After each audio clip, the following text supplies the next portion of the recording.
Francisco Cândido Xavier, Evolução em Dois Mundos, 10º livro da coleção A Vida no Mundo Espiritual, ditado pelo Espírito André Luiz, 17º capítulo da segunda parte do livro. Desencarnação. Podemos considerar a desencarnação da alma em plena infância como sendo uma punição das leis divinas na maioria das vezes? Muitas existências são frustradas no berço, não por simples punição externa da lei divina, mas porque a própria lei divina funciona em todos nós, desde que todos existimos no hausto do Criador. Frequentemente, através do suicídio, integralmente deliberado ou do próprio desregramento, operamos em nossa alma calamitosos desequilíbrios, quais tempestades ocultas que desencadeamos por teimosia no campo da natureza íntima. Cargas venenosas, instrumentos perfurantes, projéteis fulminatórios, afogamentos, enforcamentos, quedas calculadas de grande altura e multiformes viciações com que as criaturas responsáveis arruinam o próprio corpo ou o aniquilam, impondo-lhe a morte prematura, com plena desaprovação da consciência, determinam processos degenerativos e desajustes nos centros essenciais do psicossoma,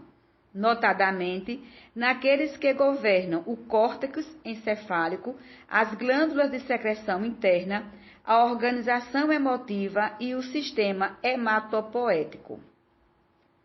Ante o impacto da desencarnação provocada, semelhantes recursos da alma entram em pavoroso colapso, sob traumatismo profundo para o qual não há termo correlato na diagnose terrestre.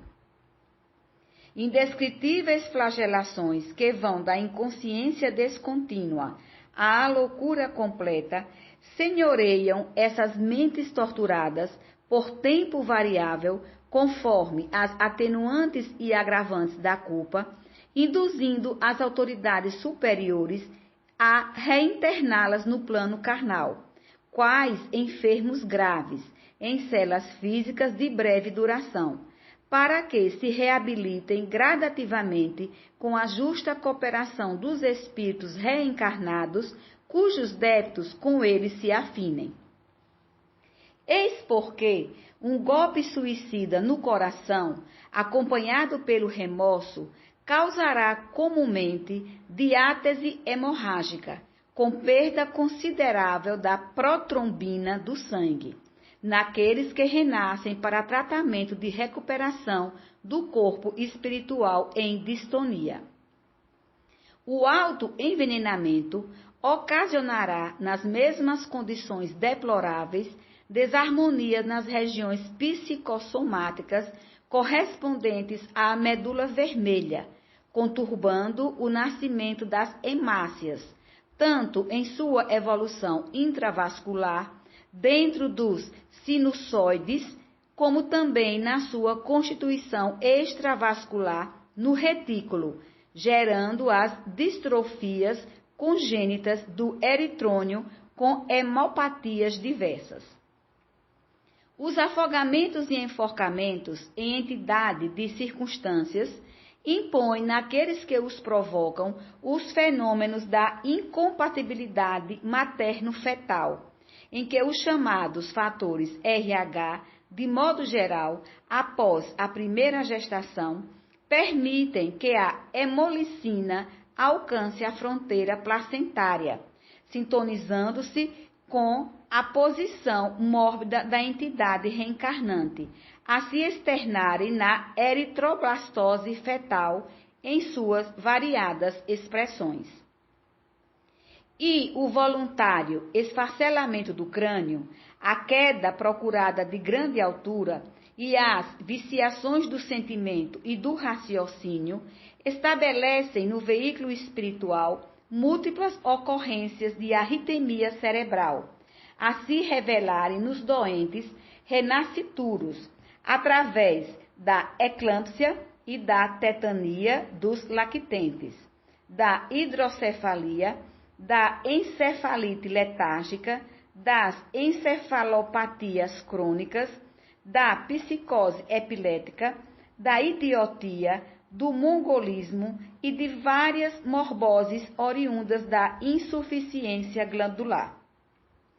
Claro está que não relacionamos nessa sucinta apreciação os problemas do suicídio associado ao homicídio, os quais muitas vezes se fazem seguidos em reencarnação posterior do infeliz, por lamentáveis reações com a morte acidental ou violenta na infância, traduzindo estação inevitável no ciclo do resgate. No que tange, porém, às moléstias mencionadas, surgem todas elas nos mais diferentes períodos, crestando a existência do veículo físico, via de regra, desde a vida in útero até os 18 e 20 anos de experiência recomeçante. E como vemos, são doenças secundárias, porquanto a etiologia que lhes é própria reside na estrutura complexa da própria alma. Urge ainda considerar que todos os enfermos dessa espécie são conduzidos a outros enfermos espirituais. Os homens e as mulheres que corromperam os próprios centros genésicos pela delinquência emotiva ou pelos crimes reiterados do aborto provocado, em existências do pretérito próximo, para que, servindo na condição de atendentes e guardiões de companheiros que também se conspurcaram perante a eterna justiça, se recuperem a seu turno, regenerando a si mesmos pelo amoroso devotamento com que lutam e choram, no amparo aos filhinhos condenados à morte ou atormentados desde o berço. Segundo observamos, portanto, as existências interrompidas no alvorecer do corpo denso raramente constituem balizas terminais de prova indispensável na senda humana,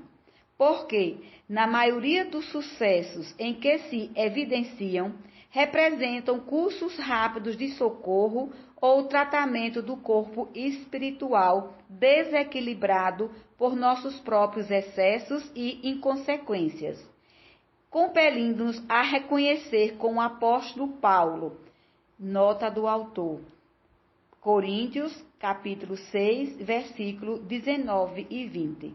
que o nosso instrumento de manifestação, seja onde for, é templo da força divina, por intermédio do qual, associando corpo e alma, nos cabe a obrigação de aperfeiçoar-nos, aprimorando a vida na exaltação constante de Deus.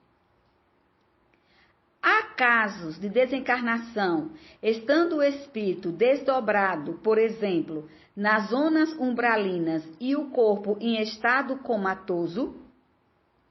Isso pode acontecer perfeitamente, do ponto de vista da exteriorização do pensamento, porque céu e inferno, exprimindo equilíbrio e perturbação, alegria e dor, começam invariavelmente em nós mesmos. Os espíritos encarnados que sofreram desequilíbrio mental de alta expressão voltam imediatamente à lucidez espiritual após a desencarnação? Isso nunca sucede, porquanto a perturbação dilatada exige a convalescença indispensável, cuja duração naturalmente varia com o grau de evolução do enfermo em reajuste. Uberaba, 18 de junho de 1958.